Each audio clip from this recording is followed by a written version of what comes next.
ก็ดีผู้นำก็ดีชาวบ้านชาวเมืองชาวบ้านขึ้นมาเปลืองชาวเมืองขึ้นมาหุ้มก็ดีคนว่ามีรักหักบ่มีฮาวเออแปลว่ารักนี่คืออำเภอนาแก่เฮานี่เป็นรักทิ่นอื่นทานอื่นเด็กมานั่งล้อมผ้าเข้าบ่หนามานั่งล้อมผ้าป่าว่าหุ้มค่ำแรกมาลืมตื่มตามผ้ากันพอนโหพอนเฮวของกินบ่ได้มาฝากบ่ได้มาตอนเพิ่นได้อำเภอนาแก่ไม่มีแต่อำเภอนาแก่มีกี่ตำบลเพิ่นว่าจะให้เฮ็ดเครื่องบวงสรวงนี่ทิศทั้ง5บาทานทั้ง4ให้มี4จุดเพิ่นจังได้ทรัพย์ในดินสิทธิ์ในน้ำงัวควายอยู่ใต้ล่างหมูหมาเป็ดไก่สัมภพเวสีทั้งหลายหลวงปู่ผู้อยู่นาหลวงป่าตาผู้อยู่บ้านเพิ่นเข้ามาบ่ได้เข้ามาบ่ได้ครอบอย่างครอบเพิ่นเป็นใหญ่หมอหลวงผู้สร้างว่าวบ่อเท่าผู้สร้างจานรักคือรักห้าวคือลูกบ้านหลานเมืองทั่วไปต้องจัดนางร้องนางรำมาร้องมาลำให้มีเครื่องบวงสรวงมาถวายเพิ่นทุกตำบลเพิ่นจังสิพอมกพอใจเล่าสาเก็บให้เต็มขันมักโมเล่าสาโทให้เต็มขันตักน้ำเข้ากกเมื่อต้นหลานเข้าสารเมื่อต้นน้องเข้าก้องเมื่อหมาเลงงายพ่นตกให้ทั่วผ้าห้องให้ทั่วเมืองเพิ่นว้าวให้ใหญ่ล้นให้น้อยผัดทอดเต็มเพิ่นว้าวซับในดินสินในน้ำนัวควายอยู่ใต้ล่างเพิ่นว้าวเข้ารอบมาได้เวียนเข้าเกียนมาได้ยืนทัตูเพิ่นว้าว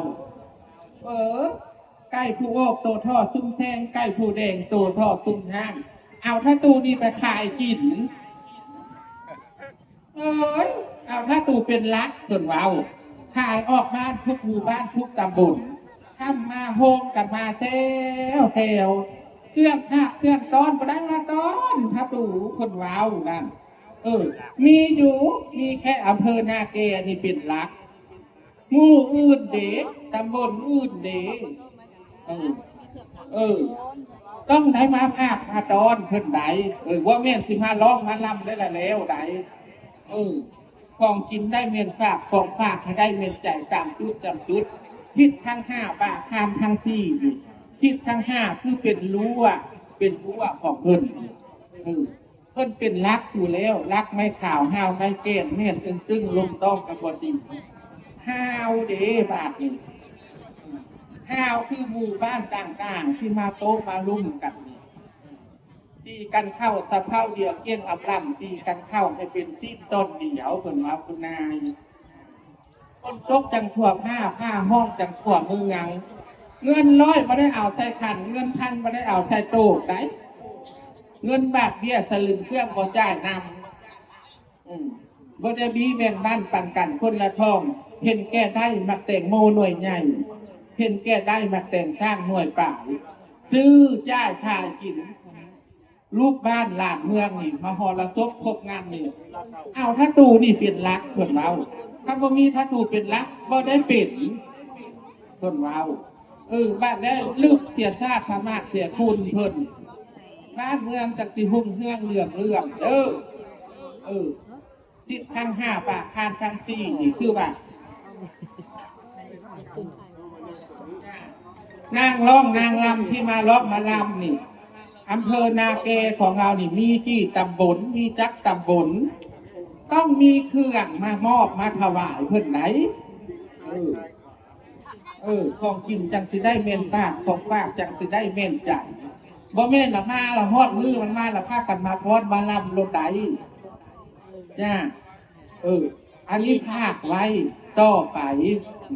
ปีนี้จังห่วงกล้าปีหน้าจังห่วงง่ายเด้อท่านคุณนายเด้อทิศทั้ง5บาททานทั้ง4นี่ประตูเล็กให้ใส่ไล่ต่อประตูนอกให้ใส่ไล่หยันกระปูเล็กบ่ให้ดันทั้งป่องกระปูทองบ่ให้ดันทั้งพื้นคือทิศทั้ง5บาททานทั้ง4ดินน้ำลมไฟให้ครบเครื่องบวงสรวงนี่ คือเพิ่นผู้วันเล็กผู้น้อยผู้บ่มีปัญญากล้าเก่งเพิ่นก็บ่เข้ามาได้พี่ก็บ่แม่นว่าล่วงคนก็ล่วงพี่ก็ล่วงจิตใจคนมันบ่คือกันเด้อเพิ่นมานั่งจ้ออยู่เพิ่นว่าน่ะหลวงปู่อยู่หน้าหลวงตาอยู่บ้านผู้อยู่ท้องไห้ท้องผาเจ้าหน้าท้องกวางความเผอิญเพิ่นมาเมื่อพวกไม้ใหญ่เป็นยุ่งพวกไม้สูงเป็นลักผีเพชรนาลายผีพายนาเวผีมีห่มตาแดงไม้แห้งตาเลือดรักบ้านคนเปลือกรักเมืองคนมุ่มมาเลยสลุกอยู่ปุ๊ข้างนอกปุ๊สิมาหานเห็ดหานอ่าวของนี่เพิ่นบ่หานผู้ใหญ่ก็ให้เป็นผู้ใหญ่ผู้น้อยก็ให้เป็นผู้น้อยให้ตัดเป็นตอนฮอนลงเป็นบ้านเพิ่นเราให้มีสั้นใหญ่และก็ให้มีสั้นน้อยเครื่องสักการะบูชาเฮานี่ให้ครบทิศเพิ่นทิศทั้ง5บาททานทั้ง4ก้อนสิลิ่งสิกินก้อนสิดำนี่ให้มีมาทุกหมู่บ้านทุกตำบลเป็นคณะเด้อต่อไปฝากไปเด้อข้าวกบเมื่อตอนหลานข้าวสารเมื่อตอนน้องข้าวปูกลูกแนวเสื้อพักแพวแนวพักบัวเครื่องกินเครื่องไส้ในครอบครัวของเฮาให้ครบให้มาตอนเพิ่นน่ะเล่าซาเด็ดเต็มขันวักโมเล่าซาโทให้เต็มขันตักน้ำใกล้ผู้โอกโตท่อนกยูงใกล้ผู้สูงโตท่อห่านปิ่นฟันฟ้าโตท่อหงคำว่าแม่นท่านได้ทักเฮ็ดแม่นอยู่เฮ็ดทางส่วนพระราชการแต่ว่าบ้านเมืองดีพาตุ้มพาหุ่นพักเอาพักตู้นี่ไปเปิดเบาไปพักเงิน10เงิน100เงินพันซ้ำจ้างมาซ้ำจ้างมาแล้วผมมีอย่างมาตอบคุณพักตู้ฮอดยามพรของภาคกันมาพรมาลืมตึงตั้มขึ้นของกินบ่ได้มาฝากของภาคบ่ได้มาเน้นจังเปิดเบาก้อนสิลิ่งสิกินก้อนสิร้องสิลำแต่ละหมู่บ้านแต่ทุกตำบลให้มีเครื่องมาบูชาบวงสรวงก่อนค่อยลำค่อยฟ้อนจ้าต่อไปอันนี้ปีนี้ให้ห่วงก้าเพิ่นเมาปีหน้าให้ห่วงง่ายปีนี้เด็กๆขอจักถอยเด็กน้อยขอจักความอนุญาตให้โยใจเอาหลานงานใจเอาลูกเพิ่นเมาให้ตักเป็นตอนห่อนลงเป็นวันเมาจังขันข้อบนสิเอาจังสิหุ่งเฮือนเรื่องจังสิยุบแห่งยาวข้าวแห่งเนื่องจังสิบ้างสิฝากป่านี้กิ่งจังสิบ่บกจกจังสิบ่ลงนกจิกจังสิบ่ภาพออกนกจอกจังสิบ่ภาพหนีเฮ็ดจักมือจักวันนี่ศาลหลักเมืองเอาพระตูนี่เป็นหลักห้าวนี่สร้างบ้านนี่ห้าวคือหมู่บ้านหมู่และตำบลต่างๆที่มาร่วมกิจกรรมของเฮานี่เชิญเพิ่นมาเฮ็ดเพิ่นมานี่จ้ะต้องเฮ็ดให้ถูกต้องบ่แม่นว่าเฮ็ดแก้ได้มาแต่งโน่หน่วยใหญ่เฮ็ดแก้ได้มาแต่งสร้างหน่วยป่าให้ใหญ่ล้นให้น้อยมันบ่เต็มเพิ่นเว้าซุมเจ้าก็เฮ็ดถูกอยู่ค่ะยังบ่กว้างป่านี้อยู่บ่ยาวข่าวบ่เยิมอยู่บ่ยาวข่าวบ่เยิมมาแล้วอีกข้อนึงบาดนี้ก็สิเฮ็ดสิทำนี่ก็สิเฮ็ดพิธีอย่างคือการแต่ละปีเพิ่นให้สำลักของสิ่งชั่วร้ายสิ่งบ่จบสิ่งบ่ดีนะออกซะก่อนสวดสำลักคือซื้อสตาบ้านคือว่าเอาอำเภอนาเกเฮานี่เป็นหลักบ้านนาเกเฮานี่มีจักหมู่มีจักพุ่มผู้เป็นหลักให้บอกลูกบ้านหลานเมืองเพิ่นแต้มเครื่องพอย่อเครื่องพร้อมให้ซื้อใส่หูใส่ตาซื้อบ้านซื้อเมืองซื้อดินซื้อเต็นหญ้านำฟ้าซื้อเดือนดาวให้แก้ซะก่อนแก้บ้านแก้เมืองแก้สิ่งที่บ่จบสิ่งที่บ่ดีออกท่านอาจารย์จ้าเพราะมือที่ปั่นเพราะว่างที่แต้มที่โลกโลดตัวอยู่แก่ตามที่ลักลานตัวอยู่แก่ผู้ว่ามักตะวิทย์ตัวอยู่แค่เฮือนมักตะเหือนตัวอยู่ในคร้านมักขี้ข้านตัวอยู่ในโฮงข้าวต้องสำลักซาเซิกออกไปเมื่อสะก่อนให้เกี้ยงให้กว้างเด้อพ ากไว้ปีหน้าปีในต่อไปให้เวทบ้านเวทเมืองอมดอมอเป็นรักเวทสำลกสลักทิศทั้ง5บาคานทั้ง4คือหมายความว่าก่อนที่เราที่จะมีกิจกรรมให้ขอที่ขอถางขอธรณีสะกดเข้ามาเหยียบย่ำกำเกิดขึ้นเขาต้องเห็นสะกดปักทุกปักเทียนใส่เทียนทุกให้ลองเทียนทองให้เต้นให้เป็นสิพอใจกะสิหุ่งเฮืองเรื่องกว่านี่แต่จะเฮ็ดทึกจู่แต่อยากให้กว่านี่เพิ่นเราให้มันเจริญรุ่งเรืองกว่านี่ต้องขอที่ขอฐานเพิ่นสะกดเฮาสิมาเหยียบย่ำกำเกิดเพิ่น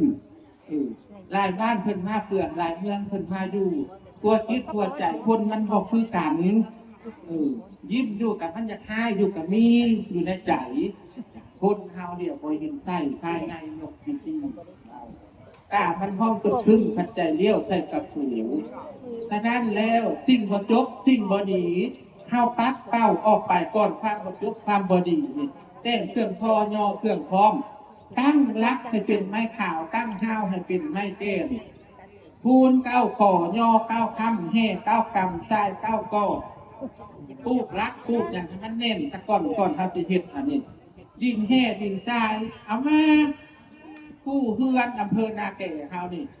ดินแห่ดินทรายน่ะน้ำขวดนึงดินแห่ดินทรายเทียนพวกไผ่หลอกเทียนทองหาเต็มเอามาสวดเอามาซอยสวดซอยแล้วเอามือเฮือนไผ่เฮือนมันบาดนี่ดินแห่ดินทรายนี่คือว่าทับถมสิ่งที่บดีบ่งามเด้อแปลงทางพ่วงขวดสะพานให้เที่ยวทองคนเราเป็นพี่น้องให้เที่ยวยื้อยอมหยามทางหลวงจังบ่มีผู้ขวางคุณนายทางสร้างจังบ่มีผู้ตัดซึกจังบ่เข้าเรือเสือจังบ่เข้าบ้านคนที่ท่านจังบ่อยู่เก่งกันคนเราก็เพื่อชิปคนเราลิฟเข้าลิฟออกให้มันเสมอต้นเสมอปลายอย่าเห็นแก่ได้อย่าเห็นแก่เฮ็ดอย่าเห็นแก่การอย่าเห็นแก่งามให้เห็นแก่ลูกบ้านหลานเมืองเห็นลูกบ้านหลานเมืองทุกหมู่บ้านทุกตำบลทุกอำเภอสิ่งที่ห้ามองบ่เห็นเด้พี่ให้พี่นาพี่ป้าพี่ดงพี่เขานะพี่ห้วยแม่ยองพี่คลองแม่นุ่ม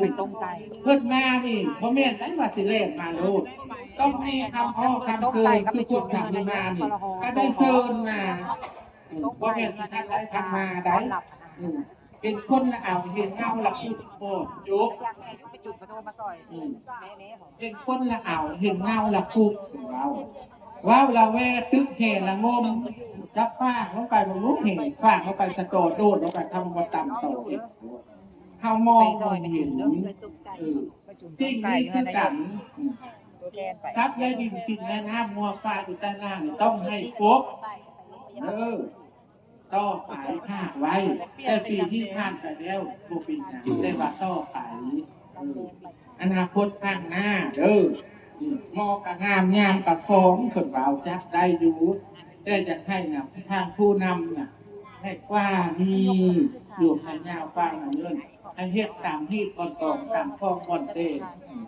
คือเอาอำเภอนาเกเราเป็นรักเป็นรักเป็นอยู่ในรักบ้านรักเมืองเราอำเภอนาแก่เขามีจักหมู่เรียกผู้นำแต่ละหมู่ต้องมีเครื่องคนอยู่มาบุกสวดคนโฮมกันมามอบให้เพิ่นมาถวายให้เพิ่นทางอื่นก็คือทางอื่นไหนลูกบ้านหลังเมืองก็คือลูกบ้านหลังเมืองทางของอื่นแต่ละตำบลแต่ละอำเภอเชิญเพิ่นมานี่เงิน10เงิน5จ่ายไปได้จ่ายเพิ่นเอาไปงานหยังงานสักการะศาลหลักเมืองนี่เอาเพิ่นเป็นรักสร้างมาเพิ่นไปถ่ายกินซื้อจ่ายถ่ายกินเพิ่นไว้มาแล้วมาหาถ้าตูรถมือเบื้องซ้ายบ่ได้กอบหินมือบางทีบ่ได้กอบปอกว่าสินั่งตะหมอกกอบเอากับบ่ได้คนตกบ่ทั่วผ้าห้องบ่ทั่วเมืองเพิ่นเราฉะนั้นแล้วต่อไปนี่ถ้าสิร้องสินำแต่ละหมู่บ้านแต่ละอำเภอแต่ละตำบลนี่ให้มีเครื่องบวงสรวงมาทุกตำบลที่มาร่วมกิจกรรมนี้ ความสุขความเจริญนั่งมีสิสุขข้างรวมเป็นจังสิบผ่านข้างสร้างเป็นจังสิบต่ำจังสิเจริญรุ่งเรืองกว่านี้อันนี้ฝากไว้เด้อท่านผู้นำเด้อผู้นำดินพ้องกันผู้เส้นหญ้าผู้นำฟ้าพ้องกันผู้เดือนดาว